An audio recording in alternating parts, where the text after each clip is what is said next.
నమస్తే, welcome to yo-yo TV. ఈ మధ్య రాజకీయ నాయకుల భేటీ ఆసక్తికర చర్చలకు దారితీస్తుంది. ఇటీవల కాలంలో బీసీ కులగణనపై తన గళం వినిపించి కాంగ్రెస్ పార్టీ నుండి సస్పెండ్ అయిన తీన్మార్ మల్లన్న అసెంబ్లీ లాబీలో బీఆర్ఎస్ కీలక నేతలైన కేటీఆర్, హరీష్ రావులను కలవటం రాజకీయంగా సంచలనంగా మారింది. ఈ భేటీపై రకరకాల ఊహాగానాలు సోషల్ మీడియాలో చక్కర్లు కొట్టిన విషయం తెలిసిందే. మొన్న మధ్య కాంగ్రెస్ సీనియర్ నేత జానారెడ్డితో కేటీ రామారావు జరిపిన సరదా సంభాషణపై కూడా అనేక భిన్న కథనాలు వినపడ్డాయి. వీరిరువురు త్వరలో కారు ఎక్కనున్నట్లు వార్తలు కూడా వచ్చాయి.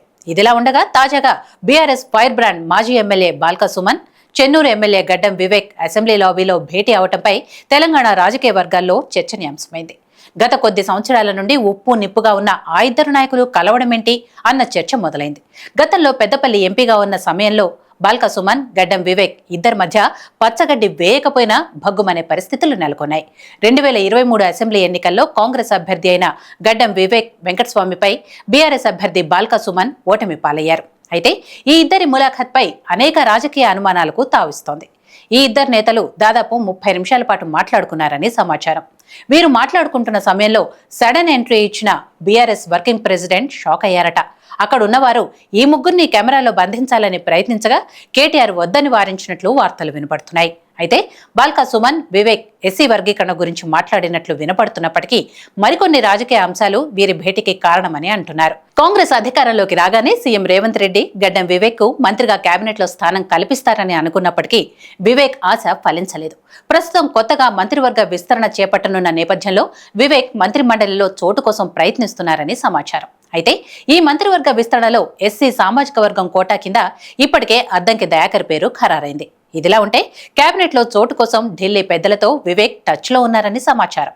ఇటీవల కొత్తగా ఎమ్మెల్సీ బాధ్యతలు చేపట్టిన అద్దంకి దయాకర్, వివేక్ వెంకటస్వామి ఇద్దరూ దళిత సామాజిక వర్గానికి చెందినవారు కావడంతో ఈ మంత్రివర్గ విస్తరణలో వివేక్ కు అవకాశం దక్కకపోవచ్చని వార్తలు వినపడుతున్న నేపథ్యంలో ఈ ఇద్దరు నేతల భేటీ రాజకీయ వర్గాల్లో ఆసక్తి రేకెత్తిస్తోంది.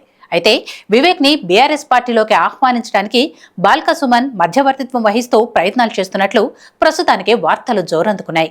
ఇక తెలంగాణ ఉద్యమం ఉధృతంగా సాగుతున్న సమయంలో పెద్దపల్లి ఎంపీగా ఉన్న వివేక్ వెంకటస్వామి కాంగ్రెస్ కు రాజీనామా చేసి నాటి టీఆర్ఎస్ లో చేరారు. అనంతరం తెలంగాణ ఆవిర్భావం తర్వాత 2014 ఎన్నికలకు కేవలం కొద్ది రోజుల ముందు టీఆర్ఎస్ ను వీడి సొంతగూడు హస్తం పార్టీలోకి మారారు. ఆ ఎన్నికల్లో ఆయన పెద్దపల్లి నుంచి ఎంపీగా పోటీకి దిగ్గా టీఆర్ఎస్ పార్టీ ఆఖరి నిమిషంలో బాల్క సుమన్ ను బరిలోకి దించింది. ఆ ఎన్నికల్లో బాల్క సుమన్ ఘన విజయాన్ని సాధించారు. ఆ తర్వాతి కాలంలో కాంగ్రెస్ కు మరోసారి దూరమైన వివేక్ బీఆర్ఎస్ అట్నుంచి బీజేపీ గత ఎన్నికలకు కొన్ని రోజుల ముందు మళ్లీ కాంగ్రెస్ పార్టీలో చేరి చెన్నూరు నుండి పోటీ చేసి బాల్క సుమన్ పై గెలుపొందారు.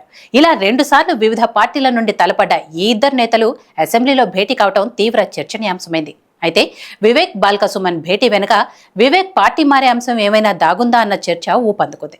ఒకవేళ వివేక్ పార్టీ మారినా ఇప్పట్లో మారతాడా, లేదా తెలంగాణ కేబినెట్ విస్తరణలో భాగంగా తనకు మంత్రి పదవి దక్కకపోతే బీఆర్ఎస్ వైపు అడుగులు వేస్తారా అన్న అనుమానాలు కలుగక మానవు అన్నది చర్చనీయాంశంగా మారింది.